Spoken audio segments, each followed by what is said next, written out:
চারিদিকে সবাই ওয়েট করে আছে, সারা বিশ্ব ওয়েট করে আছে। কালকে আমরা জানি সুপ্রিম কোর্টের hearing. Very very bad news, very very bad news. যেটুকুন খবর পাওয়া যাচ্ছে, কালকে চিফ জাস্টিস রবি কুমার কালকে বসছে না। এটা একটা নোটশিট বার হয়েছে সুপ্রিম কোর্ট থেকে। উনি যদি না বসেন, যার ইসেতে বেঞ্চে এটা হিয়ারিং কথা ছিল, তাহলে তো অন্য বেঞ্চে দেওয়া হবে না। তাই খুব কালকে সন্দেহ আছে যে এটা হিয়ারিংটা হবে কিনা।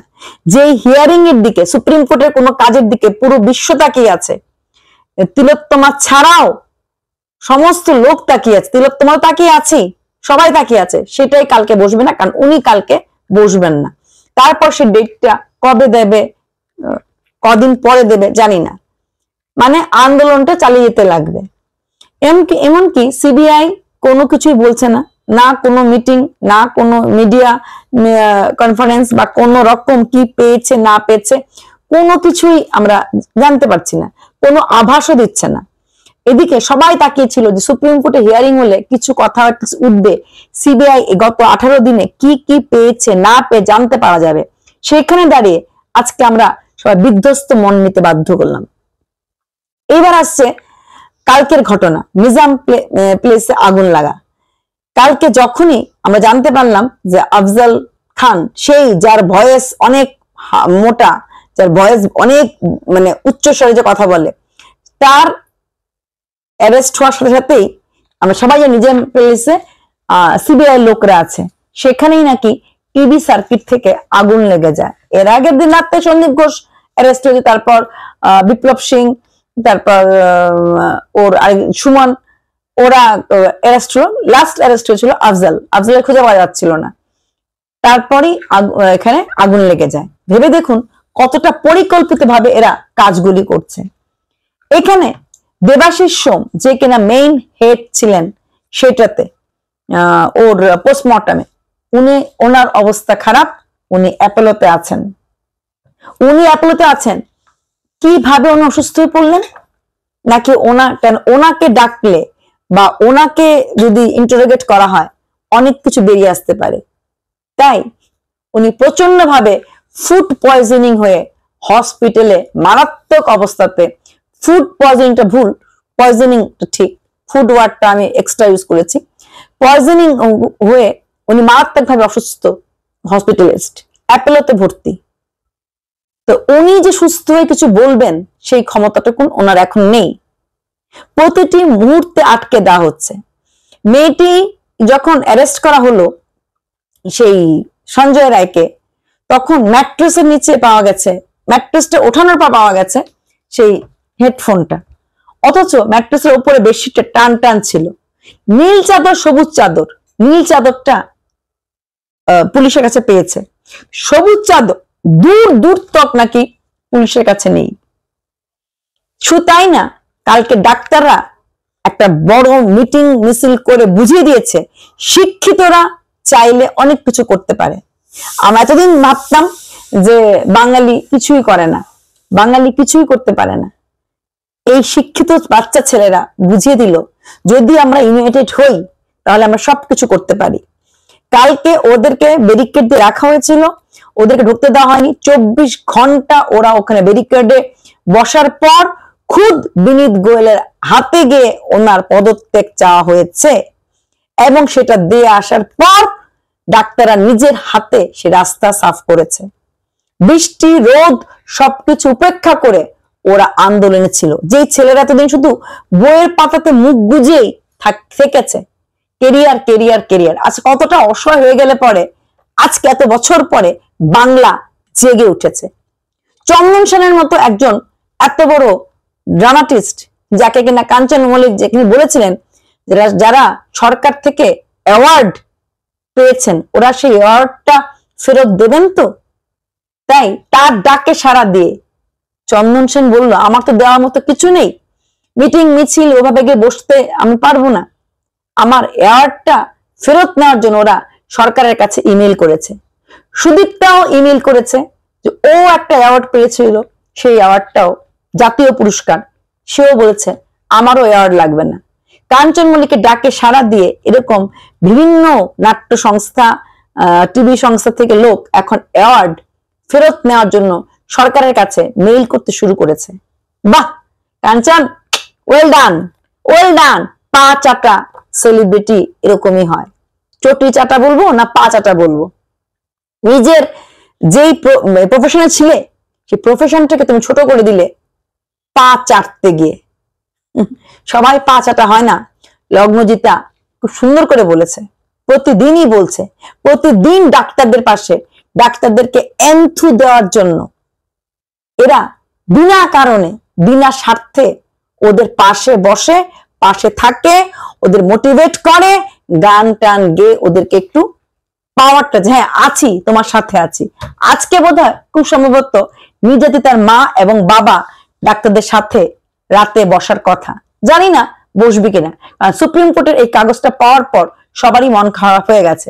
সবাই অনেক আশা বেঁধে বুক বেঁধেছিল সুপ্রিম কোর্ট থেকে কোনো খবর আসবে এবং ওরা কিছু না কিছু বার করতে পারবে যে কি হচ্ছে, কদ্দূর হচ্ছে, কে দেয় কে দেয় না। অভিজ্ঞকে ধরা গেল না, সেই এএসআই সেই দত্ত সাহেবকে ধরা হলো না। এদের মতো লোকরা এখনো ছাড়া গরু হয়ে ঘুরে বেড়াচ্ছে। অন্ধা কানুনের হাতে ওদের কাজ পর্যন্ত এখনো পৌঁছতে পারেনি। অভিজ্ঞকে খুঁজেই পাওয়া যাচ্ছে না। তবে একটা সুখবর এটাই যে সন্দীপ ঘোষের মেডিকেল রেজিস্ট্রেশনটা ক্যান্সেল করা হয়েছে। আশা করবো খুব শিগগিরই অভিজ্ঞদের মেডিকেল রেজিস্ট্রেশনটা ক্যান্সেল করা হবে। এইসব ডাক্তার, ডাক্তারের নামে ধাব্বা, এদের প্রত্যেকের মেডিকেল রেজিস্ট্রেশন আমার মনে হয় ইন্ডিয়ান মেডিকেল অ্যাসোসিয়েশনের উচিত ক্যান্সেল করে দেওয়া। তবেই হয়তো আমরা এই সংস্থার প্রতি একটু আস্থা বাড়বে, আস্থা বাড়বে যে এখনো সচেতন নাগরিক, সচেতন মানুষ আছে আমাদের আশেপাশে। নাহলে তো সবাই বানের জলে ভেসে গেছে বলে মনে করব। এছাড়া কিছু বলার নেই, এটাই ভাববো। কারণ একটা জলজান্ত মেয়ে চলে যাওয়ার পর, যেখানে সেই স্টেটের মুখ্যমন্ত্রী ঘোষণা করে 12 ঘন্টার পর আর কোনো ডাক্তার কাজ করবে না, নাইট ডিউটি কোনো মহিলারা কাজ করবে না। কেন?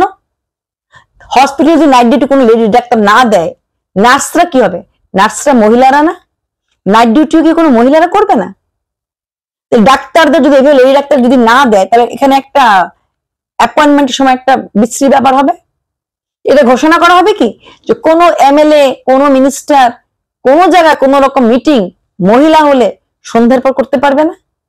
তার মানে কি ধরা হবে সন্ধ্যার পরে মেয়েদেরকে আবার ঘরে ফেরত পাঠানো হচ্ছে? পাবলিক সেক্টরের অফিসগুলিতে নাইট ডিউটি মেয়েদের করতে লাগে। নাইট ডিউটি করতে লাগে, হসপিটাল থেকে সরিয়ে দেবেন। কোন কোন জায়গাতে মেয়েদের সরিয়ে দেবেন? কল সেন্টারে মেয়েরা সারা রাত কাজ করে, সেখান থেকে মেয়েরা সরিয়ে যাবে।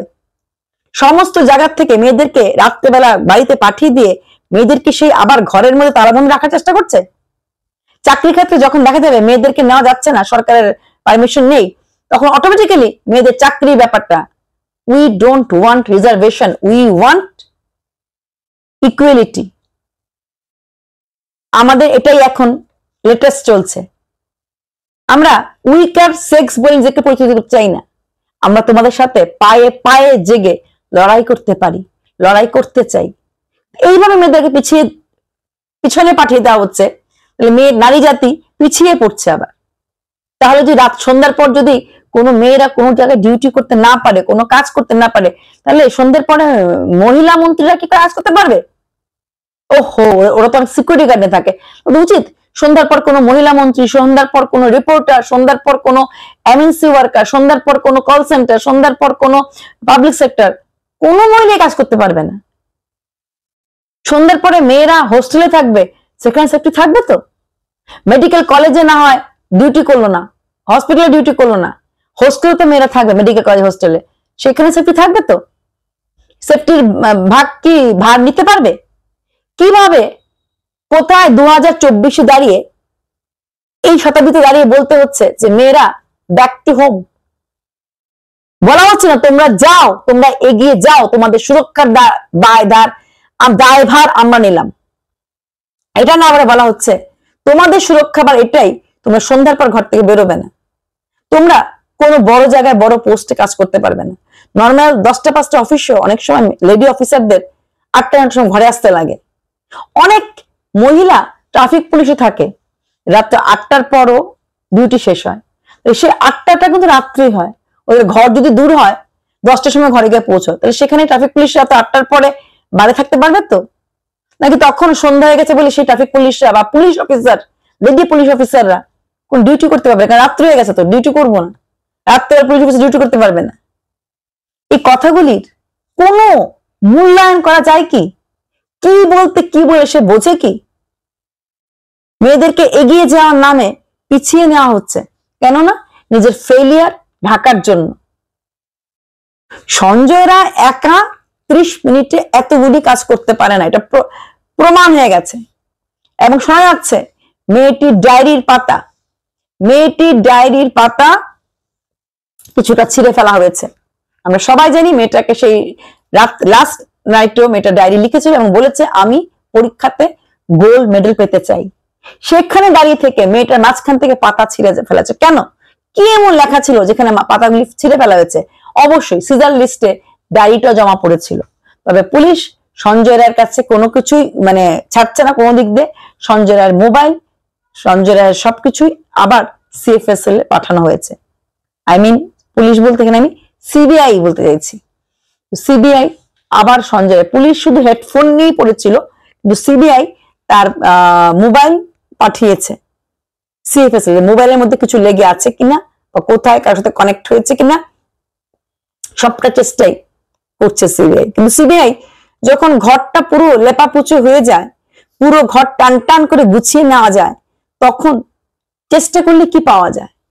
আমরা যদি রান্না করে সব তরকারি ধুয়ে মুছে রেখে দেই, কি দিয়ে ভাত খেলাম ধরা যায় না। ঠিক তেমনি এখানে বেড কভার সরে গেছে, ঘরে প্রচুর লোক ঢুকেছে, তার মানে এভিডেন্স ট্যাম্পারিং করা হয়েছে। মেয়েটাকে অ্যাকচুয়ালি কোথায় রাখা হয়েছে সেটা নিয়েও টেনশন আছে, কারণ ইমার্জেন্সিতে নিয়ে যাওয়া হয় না। ইমার্জেন্সি ডাক্তার বলেছে ইমার্জেন্সি ডাক্তারকে নিয়ে যাওয়া হয়েছিল, কিন্তু ইমার্জেন্সিতে মেয়েটাকে নিয়ে যাওয়া হয়নি। 9টা 40-এ মেয়েটাকে দেখার পরও 10টা 10 সময় জেনে গেছে শি ইজ নো মোর। তারপরে 12টা 44-এ লেখা হয়েছে ডেথ সার্টিফিকেটে ব্রট ডেড। এটার পেছনে এই 3 ঘন্টার মধ্যে অনেক কিছু ট্যাম্পারিং হতে পারে। এই 3 ঘন্টা সময়টা বিশাল সময়, এবং বাইরের এত লোককে ঢুকতে দেওয়া হলো, দেখতে দেওয়া হলো না মেয়েটার মা বাবাকে।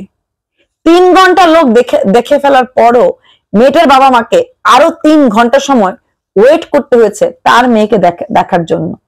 যদিও পুলিশ মন্ত্রী বলেছে যে উনি নাকি মেয়েটার মা বাবার কাছে সমস্ত ভিডিও ফুটেজ কোথায় কি ছিল না ছিল সব নাকি উনি পাঠিয়েছিলেন মেয়েটার বাবা মার কাছে। পুলিশকেই বলেছিলেন মেয়েটাকে বাবা মাকে ভিডিওগ্রাফি করে সব পাঠাও, কি দেখা হয়েছে, কি দেখতে পেয়েছে, কি দেখতে পায়নি। কিন্তু মেয়েটার বাবা মা তো যেটা নিজে ফটো তুলেছে চাদরটা, সেটাই তো ভুলভাল ছিল, সেটাই তো ঘোরাঘুরি ছিল, এটাই তো সত্যি ছিল না, এটা তো সত্যি ছিল না।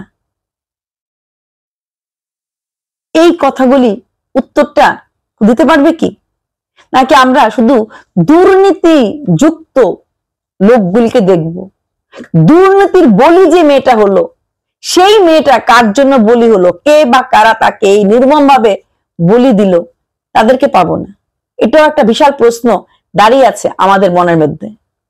কেন এখন পুরো ব্যাপারটাই টার্ন হচ্ছে দুর্নীতিগ্রস্ত লোকদের দিকে, টার্ন হচ্ছে যারা অন্যায় করেছে ইন্টার্নদের সাথে, টার্ন হচ্ছে যারা ট্রান্সফার নিয়ে টাকা খেয়েছে, টার্ন হচ্ছে যারা বিভিন্ন জায়গায় চুরি চাপাটি করেছে, টার্ন হচ্ছে যারা পলিটিক্স এর নাম নিয়ে মানুষের সাথে চরম দুর্ব্যবহার করেছে পাওয়ারের মোহে।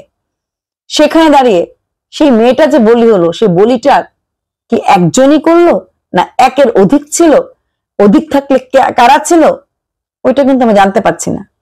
তবে কালকে এত অসীম আগ্রহ নিয়ে সারা বিশ্ব তাকিয়েছিল সুপ্রিম কোর্টের দিকে, কিন্তু দুঃখের সঙ্গে বলতে হচ্ছে সেই সুপ্রিম কোর্ট কিন্তু আজকের দিনে দাঁড়িয়ে জানা সত্ত্বেও সবাই তাকিয়ে আছে পশ্চিমবঙ্গের এই কেসটার দিকে, তারপর কি করে কিভাবে কালকের দিনটা ডেটটা পিছিয়ে গেল।